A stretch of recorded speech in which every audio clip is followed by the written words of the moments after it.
തിരുവനന്തപുരത്ത് പത്മനാഭസ്വാമി ക്ഷേത്രം നമ്മുടെയൊക്കെ അഭിമാനമായൊരു ക്ഷേത്രമാണ്.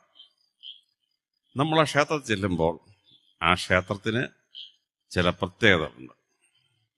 വിഷുവിൻ്റെ അന്ന് രാവിലെ ആ ക്ഷേത്രത്തിൻ്റെ മേൽക്കൂരയിൽ നിന്ന് ഒരു പ്രകാശരശ്മി നേരെ വന്ന് പത്മനാഭസ്വാമിയുടെ വലത്തെ കാലിന് വലത്തെ തള്ളവിരൽ മുട്ടി നിൽക്കും.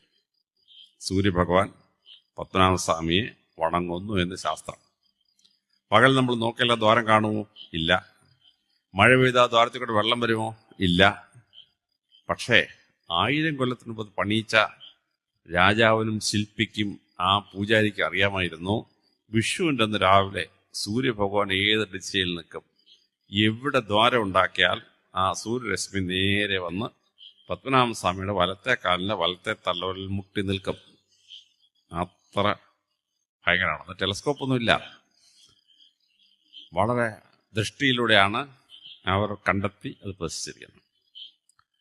സമ്മർ സോൾസ്റ്റീസിലും വിന്റർ സോൾസ്റ്റീസിലും ജൂൺ 21-നും ഡിസംബർ 22-നും ഉത്തരായന കാലത്തിൻ്റെയും ദക്ഷിണായന കാലത്തിൻ്റെയും ചക്രം വരുന്ന കാലഘട്ടം. ആ കാലഘട്ടം വരുമ്പോൾ പത്മനാഭസ്വാമി ക്ഷേത്രത്തിൻ്റെ ഗോപുരമുണ്ട്. ഗോപുരത്തിൻ്റെ 7 നിലയാണ്. ഓരോ നിലയിലും നടുഭാഗം ഒരു ചതുര ദ്വാരമാണ്. രാവിലെ 7:30 മണിയാവുമ്പോൾ ഒന്നാമത്തെ ചതുരം സൂര്യഭഗവാൻ നിറയും. 9 മണിയാകുമ്പോൾ രണ്ടാമത്തെ ചതുരം നിറയും. അങ്ങനെ സൂര്യഭഗവാൻ എല്ലാ ചതുരവും കയറി നിറഞ്ഞിട്ട് സൂര്യഭഗവാൻ അങ്ങ് പോകും. അപ്പോൾ ജൂൺ 21-നും ഡിസംബർ 22-നും സൂര്യരശ്മികൾ ഏത് ആംഗിളിൽ എങ്ങോട്ട് വരുന്നു എന്ന് മനസ്സിലാക്കിയിട്ടാണ് ആ ഗോപുരം പണിഞ്ഞിരിക്കുന്നത്. പത്മനാഭസ്വാമി ക്ഷേത്രത്തിന്റെ ഭാരം, മേൽക്കൂരയുടെ ഭാരം 365 കാൽ തൂണിലാണ്. ഒരു സൗരവർഷം 365 കാൽ ദിവസമാണെന്ന് AD 1584 ഗ്രിഗോറിയൻ കലണ്ടർ സെറ്റ് ചെയ്തപ്പോഴാണ് സായിപ്പിന് മനസ്സിലായത്.